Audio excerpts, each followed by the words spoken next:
Shalom umat yang sangat diberkati Tuhan. Mari kita bersatu di dalam doa. Bapa, kami bersyukur sepanjang bulan yang lalu Engkau menyertai kami ya Tuhan. Dan hari ini kami boleh memasuki bulan yang baru minggu ini. Kami boleh memasuki bulan Juni, bulan promosi yang supernatural. Bulan peninggian yang supernatural. Tuhan, terima kasih. Tuhan, kami percaya Engkaulah satu-satunya Tuhan yang sanggup meninggikan kami, yang sanggup mengangkat kami, yang sanggup memberkati hidup kami. Tuhan, terima kasih. Berkati umat-Mu yang sedang mengikuti ibadah ini. Mereka yang sedang berdoa untuk keturunan ilahi. Mereka yang sedang berdoa untuk pasangan hidup. Umat-Mu yang sedang berdoa untuk pemulihan rumah tangga dan pernikahan. Umat yang sedang berdoa untuk pemulihan ekonomi, pekerjaan, dan karir. Engkau yang memberkati berlimpah-limpah. Khususnya umat-Mu yang sedang berdoa untuk kesembuhan. Ulurkan tangan dari sorga, sembuhkan. Lepaskan yang terikat, sembuhkan yang sakit. Roh Kudus, ambil alih pemberitaan firman hari ini. Biarlah Engkau sendiri yang berbicara. Roh Kudus, pimpin kami ke dalam seluruh kebenaran. Di dalam nama Yesus kami berdoa. Sama-sama kita berkata, amin, amin, amin. Shalom umat yang sangat diberkati Tuhan. Gereja Tuhan, kita boleh memasuki bulan yang baru. Bulan Juni, bulan promosi yang supernatural. Gereja Tuhan, kalau Tuhan meninggikan seseorang, Tuhan tidak meninggikan biasa-biasa. Saudaraku, bicara peninggian adalah bicara bagaimana engkau dan saya diangkat Tuhan ke derajat yang sangat tinggi. Bagaimana engkau dan saya diangkat Tuhan kepada kedudukan yang sangat tinggi. Bukankah 1 Samuel berkata bahwa Tuhan itu mengangkat orang yang paling hina dan diberi kursi kehormatan dan didudukkan di antara para bangsawan. Hari ini kita belajar gereja Tuhan. Tema khotbah di awal bulan ini, peninggian yang supernatural. Gereja Tuhan umat yang diberkati Tuhan. Yang pertama, lihat Alkitab saudara, saya berdoa dan saya diberkati Tuhan yang dasar luar biasa. Dalam 1 Samuel 2 ayat 30. Saudaraku, saya berdoa engkau dan saya adalah pribadi yang menghormati Tuhan. Ternyata siapa yang menghormati Tuhan akan ditinggikan oleh Tuhan, akan diangkat oleh Tuhan. 1 Samuel pasal yang kedua ayat yang ke-30. Haleluya. 1 Samuel 2 ayat 30. Amin. Sebab itu demikianlah firman Tuhan Allah Israel. Sebab itu demikianlah firman Tuhan Allah Israel. Sesungguhnya aku telah berjanji, Tuhan berjanji, keluargamu dan kaummu akan hidup di hadapanku selamanya. harusnya keluarga Eli dan anaknya Hofni dan Pinehas harus hidup di hadapan Tuhan untuk selama-lamanya. Tetapi sekarang demikianlah firman Tuhan, Tetapi sekarang demikianlah firman Tuhan. jauhlah hal itu daripadaku. Jauhlah hal itu daripadaku. Sebab siapa yang menghormati aku akan kuhormati. Siapa yang menghormati aku akan kuhormati. Tetapi siapa yang menghina aku akan dipandang rendah. Perhatikan gereja Tuhan, jauhlah hal itu daripadaku. Mengapa? Karena Mazmur 75 ayat yang ke-8, Allah adalah hakim. Allah adalah hakim. Jika yang maha tinggi sudah mengambil keputusan, maka tidak ada yang dapat mengubah keputusan Tuhan. Mazmur 75 ayat yang ke-8. Mazmur 75 ayat 8. Amin. Tetapi Allah adalah hakim. Allah itu adalah hakim. Direndahkannya yang satu Tuhan itu merendahkan yang satu. dan ditinggikannya yang lain. Tuhan itu meninggikan yang lain. Saudara, gereja Tuhan umat yang diberkati Tuhan, Eli dan Hofni Pinehas, khususnya kedua anaknya Hofni Pinehas tidak menghormati Tuhan. Harusnya Hofni dan Pinehas diberi kedudukan yang tinggi oleh Tuhan, diberi kepercayaan oleh Tuhan. Tetapi Hofni dan Pinehas tidak menghormati Tuhan. Alkitab berkata, Hofni Pinehas memandang rendah korban kepada Tuhan. 1 Samuel 2 ayat 17. Bapak Ibu gereja Tuhan, sebagai anak Tuhan, jangan memandang rendah korban kepada Tuhan. 1 Samuel pasal yang kedua ayat yang ke-17. 1 Samuel 2 ayat 17. 1 Samuel 2 ayat 17. Dengan demikian, sangat besarlah dosa kedua orang muda itu di hadapan Tuhan. Sangat besarlah dosa orang muda yaitu Hofni dan Pinehas di hadapan Tuhan. Sebab mereka memandang rendah korban untuk Tuhan. Mereka memandang rendah korban untuk Tuhan. Gereja Tuhan, saya berdoa dalam nama Yesus Kristus dimanapun Bapak Ibu engkau dan saya berada. Biarlah hari ini engkau dan saya disingkapkan oleh Tuhan, dibukakan oleh Tuhan. Bahwa sebagai anak Tuhan, gereja Tuhan jangan pernah memandang rendah korban atau persembahan kepada Tuhan. Kita harus belajar kepada Raja Daud dalam 2 Samuel pasal 24 ayat 24. Raja Daud sangat menghormati korban, mesbah, persembahan kepada Tuhan. 2 Samuel 24 ayat 24. Haleluya. 2 Samuel 24 ayat 24. Amin. Tetapi kapal-kapal akan datang dari pantai orang Kitim. Saya gereja Tuhan, Alkitab berkata, Daud berkata, aku tidak mau mempersembahkan yang biasa kepada Tuhan. Aku tidak mau persembahan yang gratis kepada Tuhan. Aku ingin membawa yang terbaik kepada Tuhan. 2 Samuel 24 ayat 24. 2 Samuel 24 ayat 24. Amin. Tetapi berkatalah raja kepada Arauna. Berkatalah Raja Daud kepada Arauna. Bukan begitu. Bukan begitu. Melainkan aku mau membelinya daripadamu. Aku mau membelinya dari tanganmu. Dengan membayar harganya. Aku mau membayar harganya. Sebab aku tidak mau mempersembahkan kepada Tuhan. Raja Daud berkata, aku tidak mau mempersembahkan kepada Tuhan korban bakaran dengan tidak membayar apa-apa. Korban bakaran dengan tidak membayar apa-apa. Saudaraku gereja Tuhan, ada orang yang tidak menghormati persembahan. Ada Hofni, ada Pinehas, memandang rendah korban kepada Tuhan. Tetapi ada Raja Daud yang sangat menghormati persembahan atau korban kepada Tuhan. Kita melihat dalam perjanjian lama, ada Habel. Habel, persembahannya, korbannya, saudaraku, menyenangkan hati Tuhan. Dalam Kejadian pasal 4 ayat 4. Sedangkan Kain, abangnya, persembahannya ditolak oleh Tuhan. Karena Tuhan tidak mau engkau dan saya tidak menghormati persembahan, tidak menghormati korban kepada Tuhan. Kejadian pasal 4 ayat yang keempat. Kejadian 4 ayat 4. Amin. Habel juga mempersembahkan korban persembahan dari anak sulung kambing dombanya. Habel mempersembahkan korban yang terbaik kepada Tuhan, yakni lemak-lemaknya. Amin. Maka Tuhan mengindahkan Habel dan korban persembahannya itu. Berapa banyak saudara percaya di dalam nama Yesus Kristus bahwa Tuhan itu tidak pernah berubah. Tuhan sampai hari ini mengindahkan korban dan persembahan. Itulah sebabnya gereja Tuhan dalam Ibrani pasal 11 ayat yang keempat. Saudaraku, persembahan Habel menyenangkan hati Tuhan. Diterima oleh Tuhan. Mengapa? Karena Habel, dia mempersembahkan dengan iman. Dan saudaraku, orang yang hidup dengan iman tidak akan mungkin membawa persembahan yang biasa atau kurang persembahan yang tidak patut. Tetapi saudaraku, orang yang hidup dalam iman, bertumbuh dalam iman, akan selalu membawa persembahan yang terbaik bagi Tuhan. Ibrani pasal 11 ayat yang keempat. Haleluya. Ibrani 11 ayat yang keempat. Haleluya. Ibrani 11 ayat 4. Amin. Karena iman Habel telah mempersembahkan kepada Allah. Karena iman Habel mempersembahkan kepada Allah korban yang lebih baik daripada korban Kain. Korban yang lebih baik daripada korban Kain. Dengan jalan itu, dia memperoleh kesaksian kepadanya. Saudaraku, Habel memperoleh kesaksian bahwa dia benar. Bahwa Habel itu benar. Karena Allah berkenan akan persembahannya itu. Gereja Tuhan, berapa banyak saudara percaya bahwa Allah itu berkenan atas persembahan orang-orang yang benar, atas persembahan yang dibawa dengan hati yang tulus, dengan hati yang mengasihi Tuhan, dengan dahsyat dan luar biasa. Bahkan saudaraku, kita belajar kepada Nuh dalam Kejadian 8 ayat 20. Ketika Nuh membawa persembahan, saudaraku, itu sangat menyenangkan hati Tuhan. Kejadian pasal yang ke-8 ayat yang ke-20. Kejadian 8 ayat 20. Amin. Lalu Nuh mendirikan mesbah bagi Tuhan.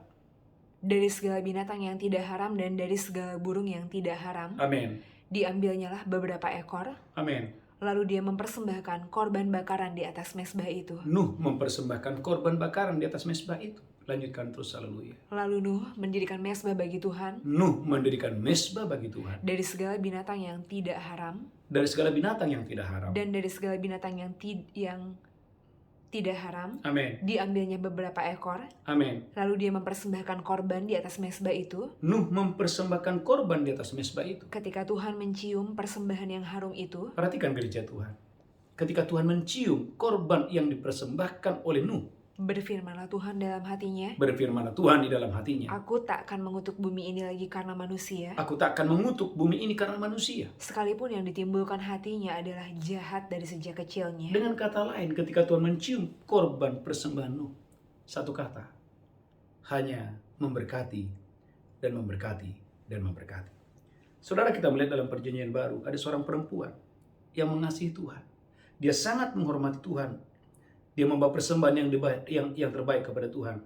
Dalam Matius 26 ayat 7 dan 8. Gereja Tuhan, menghormati Tuhan adalah kunci engkau dan saya akan diangkat Tuhan tinggi dengan dahsyat dan luar biasa. Matius pasal 26 ayat 7 dan 8. Haleluya. Matius 26 ayat 7 dan 8. Amin. Datanglah seorang perempuan kepadanya. Ada seorang perempuan datang kepada Yesus. Membawa sebuah buli-buli pualam berisi minyak wangi yang mahal. Dia membawa yang mahal. Alkitab mengatakan dia tidak membawa yang murah. Dia tidak membawa yang biasa. Dia membawa yang mahal. Bagi Tuhan, lanjutkan terus. Minyak itu dicurahkannya ke atas kepala Yesus. Perempuan ini membawa minyak itu dan mencurahkannya di atas kepala Yesus. Yang sedang duduk makan. Yang sedang duduk makan. Melihat itu murid-murid gusar dan berkata. Melihat itu murid-murid gusar dan berkata. Untuk apa pemborosan ini? Saudara bisa lihat. Ada yang membawa persembahan. Tetapi ada yang menganggap itu adalah sebuah pemborosan. Saya berdoa di dalam nama Yesus, Anda dan saya punya pengertian bahwa gereja Tuhan, ketika engkau dan saya membawa persembahan, membawa korban kepada Tuhan, itu bukan sebuah pemborosan, tetapi itu sungguh-sungguh menyenangkan hati Tuhan. Maka dalam Markus 12 ayat 41 sampai 44, Tuhan Yesus memuji ada seorang janda. Walaupun saudaraku janda ini berkekurangan, bukan berarti dia tidak membawa persembahan. Justru Tuhan Yesus memuji janda ini. Kenapa? Karena dia memberi semua yang ada padanya, bahkan apa yang dimilikinya. Markus 12 ayat 41 sampai 44. Haleluya. Markus 12 ayat 41 sampai 44. Amin. Pada suatu kali Yesus duduk menghadap peti persembahan. Pada suatu kali Yesus duduk menghadap peti persembahan. Dan memperhatikan bagaimana orang banyak memasukkan uang ke dalam peti itu. Dan memperhatikan bagaimana orang banyak memasukkan uang kepada peti itu. Banyak orang kaya memberi jumlah yang besar. Anda lihat, banyak orang kaya memberi dalam jumlah yang besar. Lalu datanglah seorang janda yang miskin dan dia memasukkan 2 peser, yaitu 1 duit. Ada seorang janda yang miskin membawa 2 peser, itu 1 duit. Lalu dipanggilnyalah murid-muridnya dan berkata kepada mereka. Tuhan Yesus memanggil murid-muridnya dan berkata kepada murid-muridnya. Aku berkata kepadamu. Aku berkata kepadamu. Sesungguhnya janda miskin ini memberi lebih banyak daripada semua orang yang memasukkan uang dalam peti persembahan. Janda miskin ini memberi lebih banyak daripada orang-orang kaya yang datang pada saat itu. Lanjutkan terus, haleluya. Sebab mereka semua memberi dari kelimpahannya. Saudara, sebab yang lain memberi dari kelimpahannya. Tetapi janda ini memberi dari kekurangannya. Janda ini memberi dari kekurangannya. Semua yang ada padanya, yaitu seluruh nafkahnya. Semua yang ada padanya, yaitu seluruh nafkahnya. Saudaraku, ada seorang janda di Sarpat. Saudaraku, besok dia akan mati. Tetapi ketika ada firman yang datang kepadanya untuk belajar memberi, belajar menabur. Saudaraku, janda di Sarpat ini dia belajar untuk membawa yang terbaik. Sehingga tidak heran saudaraku, janda ini mengalami mujizat yang supernatural. Mengalami penyediaan Allah yang supernatural. Roti dalam tempayannya tidak habis, minyak dalam buli-bulinya tidak berkurang. Mengapa? Karena dia, saudaraku gereja Tuhan, membawa yang terbaik. Saudaraku umat yang sangat diberkati Tuhan, tema khotbah bulan ini adalah bulan, haleluya, peninggian yang supernatural. Saudara gereja Tuhan yang pertama, saya berdoa angkat tangan saudara dalam nama Yesus. Biarlah engkau dan saya sebagai anak-anak Tuhan hormati Tuhan. Karena orang yang menghormati Tuhan akan dihormati oleh Tuhan. Tetapi orang yang tidak menghormati Tuhan akan dianggap rendah. Yang pertama. Yang kedua, gereja Tuhan engkau dan saya harus menjadi imam kepercayaan. 1 Samuel 2:35. Biarlah dalam bulan ini Tuhan mendapati Anda dan saya adalah anak-anak Tuhan yang dapat dipercaya. Bahkan engkau dan saya menjadi imam kepercayaan bagi Tuhan. 1 Samuel 2 ayat 35. 1 Samuel 2 ayat 35. 1 Samuel 2 ayat 35. Dan aku akan mengangkat bagiku seorang imam kepercayaan. Tuhan berfirman, dan aku akan mengangkat bagiku seorang imam kepercayaan. Yang berlaku sesuai dengan hatiku dan jiwaku. Seorang yang berlaku sesuai dengan hatiku dan jiwaku. Dan aku akan membangun baginya keturunan yang teguh setia. Dan aku akan membangun baginya keturunan yang teguh dan setia. Sehingga dia selalu hidup di hadapan orang yang kuurapi. Gereja Tuhan. Tuhan ternyata mencari imam kepercayaan. Dalam 1 Petrus 2:9, saudaraku, engkau dan saya adalah imamat yang rajani. Sebagai imamat yang rajani, Bapak Ibu, saudara dan saya harus bisa dipercaya. 1 Petrus 2 ayat yang ke-9. 1 Petrus 2 ayat 9. Amin. Tetapi kamulah bangsa yang terpilih, Anda dan saya adalah bangsa yang terpilih. imamat yang rajani, Engkau dan saya adalah imamat yang rajani. bangsa yang kudus, Engkau dan saya adalah bangsa yang kudus. umat kepunyaan Allah Umat sendiri, kepunyaan Tuhan sendiri. supaya kamu memberitakan perbuatan-perbuatan yang besar Supaya engkau dan saya di dalam nama Yesus bulan ini memberitakan perbuatan-perbuatan yang hebat, perbuatan-perbuatan yang besar. dari Dia yang telah memanggil kamu keluar dari kegelapan Dari Dia yang telah memanggil kamu keluar dari kegelapan. kepada terang yang ajaib. Saudaraku, percayakah saudara? Ketika engkau dan saya dapat dipercaya, maka Bapak Ibu, engkau dan saya akan dipakai Tuhan untuk memberitakan hal-hal yang supranatural, hal-hal yang besar dan luar biasa. Maka dalam 1 Korintus 4 ayat 1 dan 2, Paulus berkata bahwa Tuhan memberikan kepada Paulus rahasia-rahasia yang luar biasa. Mengapa? Karena Paulus itu dapat dipercaya. 1 Korintus 4 ayat 1 dan 2. 1 Korintus 4 ayat 1 dan 2. Amin. Demikianlah hendaknya orang memandang kami sebagai hamba-hamba Kristus yang kepadanya dipercayakan rahasia Allah. Gereja Tuhan. Paulus dipercaya rahasia-rahasia Tuhan, rahasia-rahasia yang supranatural. Mengapa? Ayat yang kedua. Yang akhirnya dituntut dari pelayan-pelayan yang demikian ialah Yang akhirnya dituntut dari pelayan Tuhan, dari murid-murid Tuhan adalah bahwa mereka ternyata dapat dipercaya. garis bawahi, dapat dipercaya. Saya berdoa angkat tangan saudaraku gereja Tuhan, mari angkat tanganmu tinggi-tinggi dalam nama Yesus. Berdoalah Bapak Ibu, engkau dan saya menjadi jemaat Tuhan, menjadi umat Tuhan, menjadi anak-anak Tuhan yang dapat dipercaya oleh Tuhan. Gereja Tuhan dalam Kisah Rasul 6 ayat 3-5. Ada orang yang awalnya hanyalah gereja Tuhan, pelayan biasa. Saudaraku, dia dipilih oleh Tuhan untuk melayani janda-janda yang miskin. Artinya saudaraku, haleluya, sesuatu yang biasa. Pilih dan saudaraku dalam Kisah Rasul 6 ayat 3-5. Haleluya. Kisah para Rasul 6 ayat 3-5. Amin. Karena itu saudara-saudara, Gereja Tuhan, saya berdoa kepada saya ada. Karena itu saudara-saudara, amin.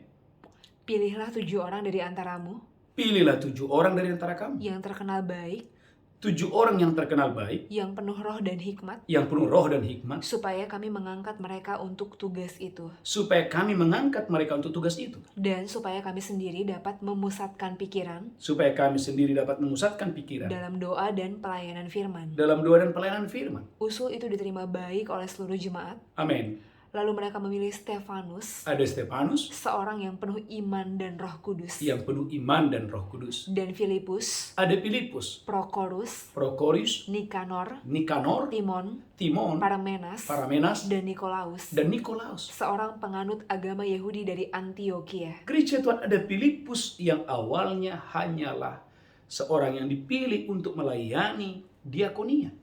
Saudaraku, pelayanan meja, melayani janda-janda dan orang-orang yang sangat berkekurangan. Tetapi Filipus adalah orang yang bisa dipercaya.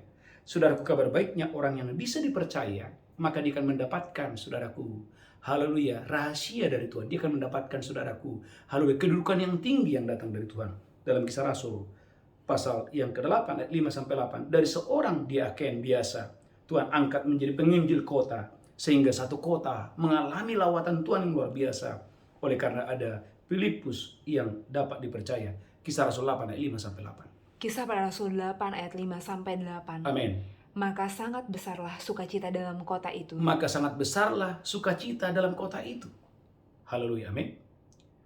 Lanjutkan terus Kisah Rasul 8 ayat 5-8. Kisah para Rasul 8 ayat 5. Amin. Dan Filipus pergi ke suatu kota di Samaria Dan Filipus pergi ke salah satu kota di Samaria. dan memberitakan Mesias kepada orang-orang di situ. Filipus memberitakan Mesias, Yesus kepada orang-orang yang dari kota itu. Ketika orang banyak itu mendengar pemberitaan Filipus Banyak orang banyak mendengarkan pemberitaan daripada Filipus. dan melihat tanda-tanda yang diadakannya, Mereka melihat tanda-tanda yang diadakan oleh Filipus. mereka semua dengan bulat hati menerima apa yang diberitakannya itu. Orang-orang di kota itu, saudaraku, membulatkan hatinya untuk lahir baru, menerima apa yang disampaikan oleh Filipus.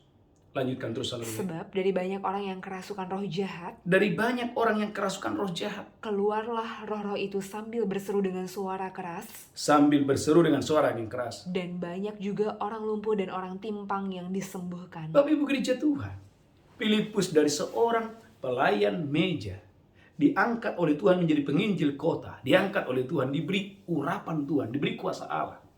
Setan-setan pergi, orang timpang disembuhkan, orang-orang lumpuh berjalan. Saudaraku, Filipus diangkat Tuhan. Bahkan dalam Kisah Rasul 8 ayat 27, dia menjadi penginjil dunia. Wow, bukan hanya di kota itu, tetapi saudaraku, pelayanannya semakin dahsyat dan luar biasa. Kisah Rasul 8 ayat 27 sampai 29. Kisah para Rasul 8 ayat 27. Amin. Lalu berangkatlah Filipus. Ada seorang Etiopia. Seorang Sida-Sida. Ada seorang Sida-Sida. Pembesar dan kepala perbendaharaan Sri Kandake. Ada seorang pembesar, lanjutkan terus haleluya. Ratu negeri Etiopia yang pergi ke Yerusalem untuk beribadah. Amin. Sekarang orang itu sedang dalam perjalanan pulang.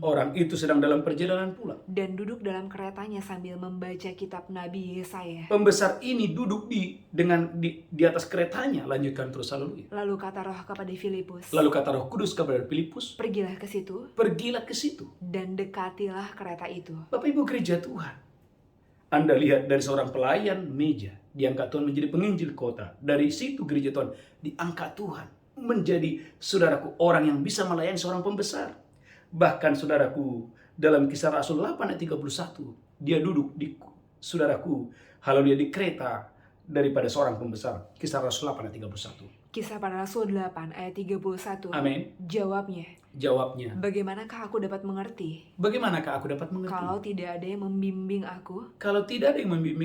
Lalu dia meminta Filipus naik dan duduk di sampingnya. Pembesar ini meminta Filipus naik dari seorang pelayan meja, naik di kursi, haleluya, kereta kerajaan itu. Kereta pembesar ini. Hal ini membuktikan dalam 1 Samuel 2 ayat yang ke-8 bahwa orang yang paling hina dapat diangkat oleh Tuhan, duduk di antara para pembesar dan diberi kursi kehormatan. 1 Samuel 2 ayat yang ke-8. 1 Samuel 2 ayat 8. Amin. Dia menegakkan orang yang hina dari dalam debu. Tuhan itu menegakkan orang yang hina dari dalam debu. Dan mengangkat orang yang miskin dari lumpur.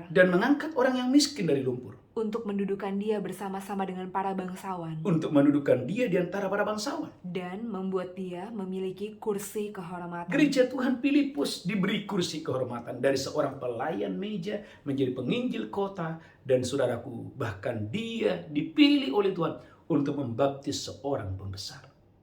Saudaraku, yang ketiga, yang terakhir, gereja Tuhan, dalam Mika, saya berdongkol dan saya diberkati Tuhan. Mika pasal 6 ayat yang ke-8. Apakah yang dituntut Tuhan dari saya dan saudara sebagai anak-anak Tuhan? Saudaraku, apakah yang baik? Apakah yang dituntut Tuhan dari saya dan saudara sebagai anak-anak Tuhan? Mika pasal 6 ayat yang ke-8. Mika 6 ayat 8. Mika 6 ayat yang ke-8. Hai manusia, telah diberitahukan kepadamu apa yang baik. Dan apakah yang dituntut Tuhan daripadamu? Apakah yang sebenarnya Tuhan tuntut dari saya dan saudara? Selain berlaku adil, mencintai kesetiaan, dan hidup dengan rendah hati di hadapan Allahmu. Ini poin yang ketiga. Saudaraku, hidup dengan rendah hati di hadapan Tuhan. Gereja Tuhan, orang-orang yang rendah hati akan ditinggikan oleh Tuhan dengan dahsyat dan luar biasa untuk hormat, kemuliaan bagi nama Tuhan. Bahkan Amsal 11 ayat yang kedua. Gereja Tuhan, Amsal 11 ayat yang kedua. Saya berdoa dalam nama Yesus dan saya diberkati Tuhan dengan dahsyat luar biasa. Amsal 11 ayat 2. Amin. Jikalau keangkuhan tiba, tiba juga cemooh. Tibalah cemooh. Tetapi hikmat ada pada orang yang rendah hati.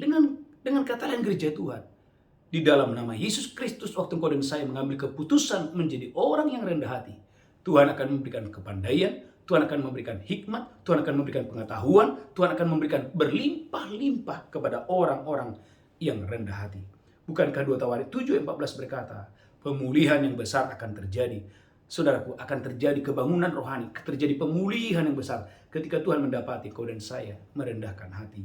2 Tawarik 7:14. Haleluya. 2 Tawarik 7 ayat 14. Amin. Dan umatku yang atasnya namaku disebut. Merendahkan diri. Berdoa dan mencari wajahku. Lalu berbalik dari jalan-jalan yang jahat. Maka aku akan mendengar dari surga dan mengampuni dosa mereka. Serta memulihkan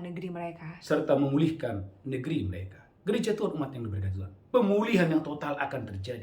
Engkau dan saya akan dipulihkan, diberkati, engkau dan saya akan diangkat Tuhan dengan dahsyat dan luar biasa.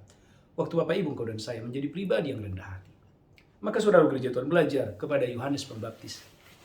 Dia adalah seorang nabi yang terakhir, yang dipilih oleh Tuhan untuk memperkenalkan Yesus. Bahkan dia adalah pribadi yang dipilih langsung oleh Tuhan untuk membaptis Yesus. Tetapi Anda lihat apa yang keluar dari mulut Yohanes. Yohanes 3:30, haleluya. Yohanes pasal yang ketiga 30. Saudara gereja Tuhan, saya berdoa Bapak Ibu, terimalah jubah kerendahan hati. Makin engkau dipakai Tuhan, makin engkau dan saya dipercaya harta benda, makin engkau dan saya diberi kedudukan yang tinggi, jadilah anak-anak Tuhan rendah hati. Yohanes 3:30. Yohanes 3 ayat 30. Amin. Dia harus semakin besar. Yohanes berkata, Yesus semakin besar, tetapi aku harus semakin kecil. Saudaraku gereja Tuhan, perhatikan dalam Kejadian 41 ayat 16, Yusuf ketika diundang ke istana, Raja Firaun memuji dia. Tetapi Anda lihat apa yang keluar dari mulut Yusuf. Kejadian 41 ayat 16, haleluya. Kejadian 41 ayat 16. Amin. Yusuf menyahut Firaun, bukan sekali-kali aku, melainkan Allah yang juga akan memberitakan kesejahteraan kepada Tuanku Firaun. Melainkan Allah yang memberitahukan kesejahteraan kepada Tuanku Firaun. Gereja Tuhan, bagaimana Yusuf tidak mencuri kemuliaan, tapi dia mengembalikan segala hormat kemuliaan hanya bagi Tuhan. Perhatikan Daniel 2 ayat 26-28. Daniel juga sama. Gereja Tuhan, Daniel berkata, di sorga ada Tuhan yang memberikan arti dari setiap mimpi dan penglihatan. Daniel 2 ayat 26-28. Haleluya. Daniel 2 ayat 26-28. Amin. Bertanyalah raja kepada Daniel yang namanya Beltsazar. Bertanyalah raja kepada Daniel yang namanya adalah Beltsazar. Sanggupkah engkau memberitahukan kepadaku mimpi yang telah kulihat itu dengan maknanya juga? Sanggupkah engkau mengartikan mimpi yang kulihat dan memberikan maknanya kepadaku? Daniel menjawab. Perhatikan jawaban Daniel. Katanya kepada raja. Rahasia yang ditanyakan tuanku raja tidaklah dapat diberitahukan kepada raja oleh orang bijaksana. Amin. Ahli jampi, orang berilmu, atau ahli nujum. Lanjutkan terus, haleluya. Tetapi di surga ada Allah yang menyingkapkan rahasia-rahasia. Daniel berkata, di surga ada Allah yang menyingkapkan rahasia-rahasia. Saudaraku, yang keempat, Raja Daud. Dalam 1 Tawarik 29 ayat 14. Raja Daud ketika dia membawa persembahan. Saudaraku, Raja Daud adalah orang yang sangat mencintai Tuhan. Tapi perhatikan apa ucapan Raja Daud. 1 Tawarik 29 ayat 14. 1 Tawarik 29 ayat 14. Amin. Sebab siapakah aku ini dan siapakah bangsaku? Sehingga kami mampu memberikan persembahan sukarela seperti ini. Sebab daripada mula segala-galanya. Dan dari tanganmu sendirilah persembahan yang kami berikan kepadamu. Bapak Ibu, yang Daud persembahkan bukan biasa. Alkitab mengatakan ribuan talenta emas. 1 talenta 32 kilo. Tetapi walaupun Raja Daud bisa membawa yang banyak, saudaraku, tidak ada kesombongan. Yang ada hanyalah kemuliaan, hormat hanya bagi Tuhan. Tundukkan kepala. Saudaraku, terimalah peninggian yang supernatural yang datang dari Tuhan. Mari angkat tangan saudara. Haleluya. Siapkan roti dan anggur, saya percaya engkau dan saya diberkati Tuhan dengan dahsyat dan luar biasa. Angkat tanganmu tinggi-tinggi, demikianlah Yesus mengambil roti, memecahkannya, berkata, inilah tubuhku diserahkan bagi kamu. Perbuatlah ini peringatan akan aku. Apakah saudara percaya roti tanganmu adalah persekutuan yang tubuh Kristus? Engkau yang percaya makan dengan iman di dalam nama Yesus, haleluya. Sama-sama berkata amin, amin, amin, haleluya. Ucapkan syukur oleh tubuh Tuhan. Engkau dan saya disembuhkan, dipulihkan, dan dosa kita diampuni. Mari angkat cawan tinggi-tinggi. Demikian Tuhan Yesus mengambil cawan dan berkata, ini darahku diperbuat bagi kamu. Perbuat ini peringatan akan aku. Apakah Bapak Ibu percaya bahwa cawan ini persekutuan dengan darah Yesus? Mari minum dengan iman dalam nama Yesus, haleluya. Amin, amin, haleluya. Ucapkan syukur gereja Tuhan. Ucapkan syukur. Mari hormati Tuhan. Haleluya dalam nama Yesus. Mari Bapak Ibu jadilah menjadi orang kepercayaan Tuhan. Jadilah orang yang dapat dipercaya oleh Tuhan. Dan yang ketiga Bapak Ibu, mari jadilah pribadi yang rendah hati. Angkat tangan saudara. Ucapkan syukur, ucapkan syukur. Bapak terima kasih. Saat ini kami akan membawa persembahan kami. Persembahan persepuluhan kami, persembahan syukur kami. Kami boleh memberi karena kami sangat diberkati Tuhan dengan dahsyat luar biasa. Dalam nama Yesus kami berdoa, sama-sama kita berkata, amin, amin. Bapak Ibu mari bawa persembahan saudara, persembahan persepuluhan, persembahan sulung, persembahan syukur kita menyenangkan hati Tuhan. Bapak Ibu, ada satu pengumuman yang sangat penting. Gereja Tuhan setiap pagi kita ada doa fajar dan malamnya kita ada misbah malam. Saya mengajak Bapak Ibu, mari setia dalam ibadah misbah malam dan doa fajar. Saya percaya bulan ini menjadi bulan peninggian yang supernatural bagi saya dan saudara. Mari Bapak Ibu kita bangkit berdiri bersama-sama, angkat tanganmu, pulang terimalah berkat Tuhan. Tuhan menghadapkan wajahnya kepadamu. Tuhan berikan engkau kasih karunia, diberkati roh jiwa tubuhmu terpelihara sempurna hari ini sampai Maranatha. Tuhan Yesus datang menjemput kita. Yang diberkati berkata, amin, amin, amin. Dan shalom, shalom, shalom, shalom, haleluya. Amin, amin, haleluya.